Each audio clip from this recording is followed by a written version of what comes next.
To continue the previous video, I'm going to explore some more tips that you should know when using Designer, like duplicating, rotating, and resetting layers. Then I will end the video with a demonstration on how to make a similar style. So let's jump right into it. Now, if you want to duplicate something in Photoshop, you can use it by pressing Alt and then drag. You can also do the same thing here. Let's say let's rasterize this one. Let's make it pixel.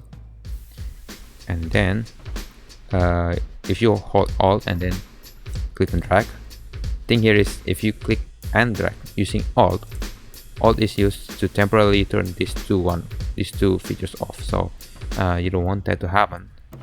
So instead of Alt, you want to use Control instead. So hold Control and then click and drag. Alright. And also, this personal tips actually. If you want to delete something, delete a layer, for example, instead of pressing delete, you want to use Control X instead. Cut. That's just like it's closer to your left hand, right? So I think it's a pretty neat tips. And I will repeat it over and over again in my other videos as well because I love using Control X. And then now, if you want to rotate something in Affinity Designer without breaking the pixels, now if you directly rotate this object over here, my character, even though you rotate it 90 degrees, it would be tend to blurry image. So how do you overcome that problem? Make sure you select the move tool, and there's the option over here called enable transform origin. So click that. Now if you rotate it in default, it will be rotated in this position, in this center point. So you want to move it into one of the corners and then rotate it afterwards. So there you go. Now the pixels will be maintained. Now the thing here is that in Sprite you can actually rotate it in any angle, but if you rotate it 45 degrees here or something that is not 90, you can do that. The pixel will be blurred no matter how good you rotate it. But in 90 degrees, for example, or 180 degrees, the pixel will be maintained. So that's your only option to rotate your drawings, your pixel art. The next thing that I'll talk about is about rasterizing. So if you rasterize a layer, you actually reset the whole layer. So for example, the thing here is you don't reset the layer, something weird is gonna happen. So let's say I want to make my character taller. So make it taller here. Now if let's say I want to delete this pixel over here. You may say, well, just use the pixel tool, hold Control, but let's see what happens. It's pretty weird, right? If you draw it, the pixel tool is kind of warped, like you warp your layer.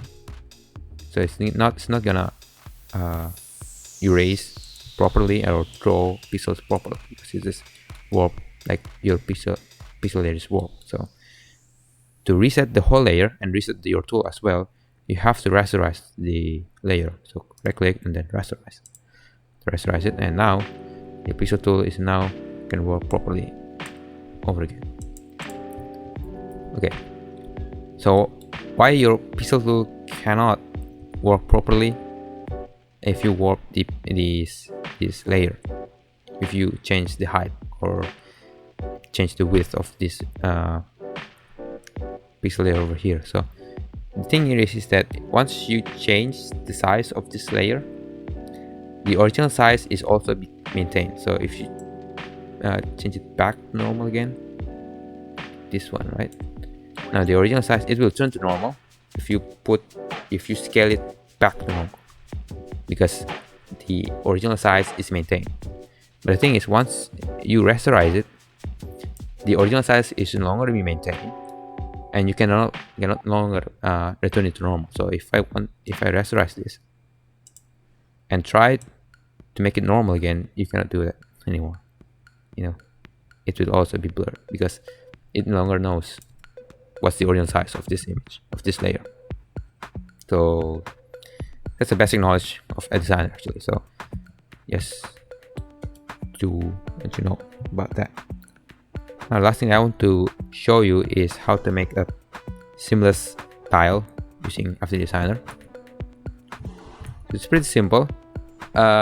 In Photoshop, I think there's a feature that can help you make a seamless tile, because sometimes if you place a one tile, a copy of one tile with its tile, right, side by side, there's a like weird visual line between the copy of the tile and then the tile.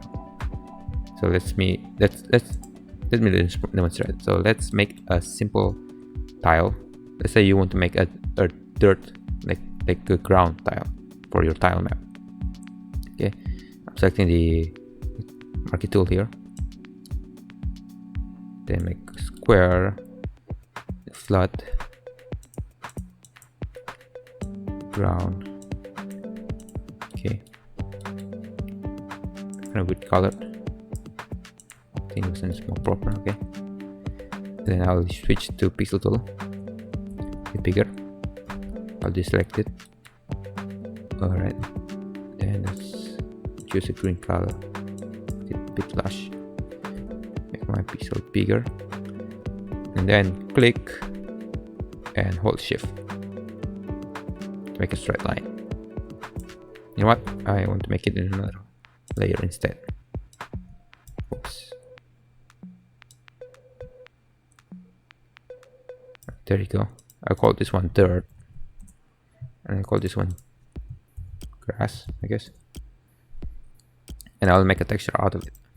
I'll add some texture into the grass, and I'll paste this one as well to dirt.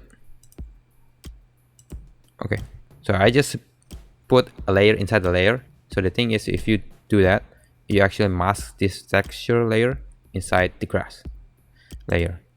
So if you want to see it in action, let's use the brush tool instead, and let's make some weird textures in dry media. Okay, I'll scroll with my mouse scroll here to reduce the light of the lightness of my color. Bigger. Then add some texture here. Scroll. Texture. Scroll. Okay. Now, as you can see, the texture here is contained.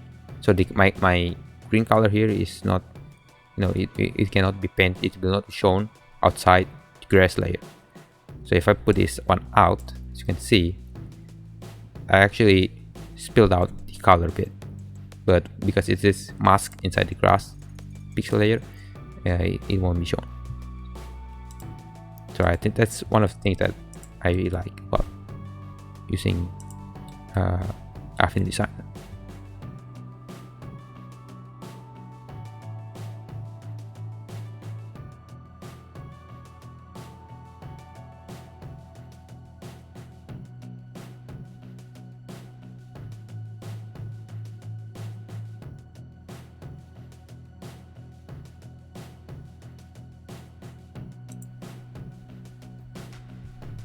Yeah, I think that will do. Okay.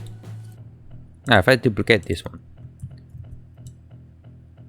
and make a tile side by side, as you can see, there's some weird lines over here. Like, doesn't look seamless, right? So because designer have this artboard feature, you can actually just copy paste the artboard and then paste it into another artboard, and then after that, let's call this tile. You can manually, so it's not automatic, but it's manual. You can manually make it less obvious, the vertical line. Make it less obvious by manually editing the pixels on this side. So I'm gonna take the color of this pixel over here and just draw a bit.